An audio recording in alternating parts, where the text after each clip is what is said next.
Assalamualaikum dan selamat sejahtera. Saya Muhammad Amin Aiman. Ini merupakan usulan penyidikan yang telah dilakukan. Tajuk kajian saya adalah pengaruh komunikasi dakwah melalui medium TikTok ke atas sikap belia terhadap kefahaman tentang agama Islam. Pengenalan kajian. Komunikasi dakwah merupakan suatu proses yang berasaskan informasi Islam bagi mempengaruhi penganut agama Islam dalam menyematkan diri dan kehidupan ke arah ketuhanan. Di samping itu, kemajuan teknologi seperti media sosial mempercepatkan lagi proses dakwah ini disampaikan. Platform utama yang digunakan bagi menyampaikan dakwah termasuklah medium TikTok. Platform ini juga sering digunakan oleh belia bagi mendapatkan maklumat dan penghayatan Islam. Namun begitu, belia juga sering dikaitkan dengan sikap aktif yang menjadikan pemikirannya berkembang dan berubah-ubah. Corak pemikiran belia yang berkembang dan kompleks menjadikan tahap kefahaman mereka berbeza-beza.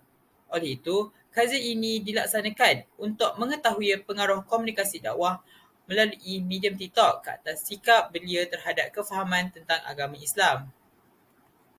Seterusnya, permasalahan kajian yang dapat dianalisis. Kerancakan media sosial kini digunakan sebagai medium untuk berdakwah. Ianya ditambah pula dengan kewujudan pendakwa bebas tanpa terkawal mampu untuk menimbulkan kekeliruan. Perkara ini boleh memberi kesan terutamanya kepada belia ke atas perubahan sikap terhadap kefahamannya dalam dakwah yang disampaikan. Objektif bagi kajian ini adalah mengetahui perubahan sikap belia terhadap kefahaman komunikasi dakwah di media TikTok. Seterusnya, mengenal pasti keberkesanan komunikasi dakwah yang diberikan di medium TikTok. Dan terakhir, mengkaji tahap kefahaman belia terhadap komunikasi dakwah di medium TikTok. Selain itu, terdapat juga persoalan kajian iaitu adakah sikap belia berubah terhadap kefahaman komunikasi dakwah melalui medium TikTok. Seterusnya, adakah komunikasi dakwah yang diberikan di TikTok berkesan? Dan yang terakhir, adakah komunikasi dakwah di TikTok meningkatkan tahap kefahaman belia? Seterusnya, kajian lepas ini berteraskan belia dan komunikasi dakwah.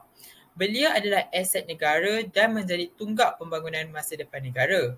Walau bagaimanapun, dengan berlakunya pelbagai permasalahan sosial dalam kalangan belia menjadi rumit sekiranya belia di negara ini terjebak dengan permasalahan akhlak yang bertentangan dengan nilai-nilai ketimuran dan prinsip Islam. Kini, kemunculan media juga dilihat sebagai satu wadah untuk berdakwah dalam kalangan rakyat Malaysia. Kebanjiran media sosial seperti Facebook, Instagram dan Twitter telah mewujudkan peluang baru dalam kalangan pendakwah disebabkan sifatnya yang pantas dalam penyampaian maklumat. Teori yang digunakan dalam kajian ini adalah teori komunikasi behaviorism.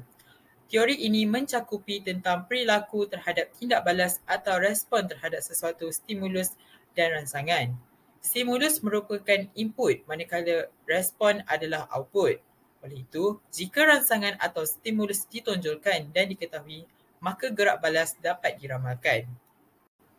Seterusnya, kerangka kajian yang dapat dianalisis ialah bersandarkan pemboleh ubah tidak bersandar dan pemboleh ubah bersandar. Pemboleh ubah tidak bersandar ialah pengaruh komunikasi dakwah melalui medium TikTok dan bersandarkan sikap belia terhadap kefahaman tentang agama Islam. Di samping itu, metodologi kajian yang digunakan adalah secara kuantitatif iaitu menggunakan soal selidik. Terdapat dua bahagian iaitu latar belakang responden dan reaksi responden terhadap soalan yang diberikan secara tertutup. Ia juga menggunakan Google Form sebagai instrumen bagi mencapai responden sebanyak 100 orang.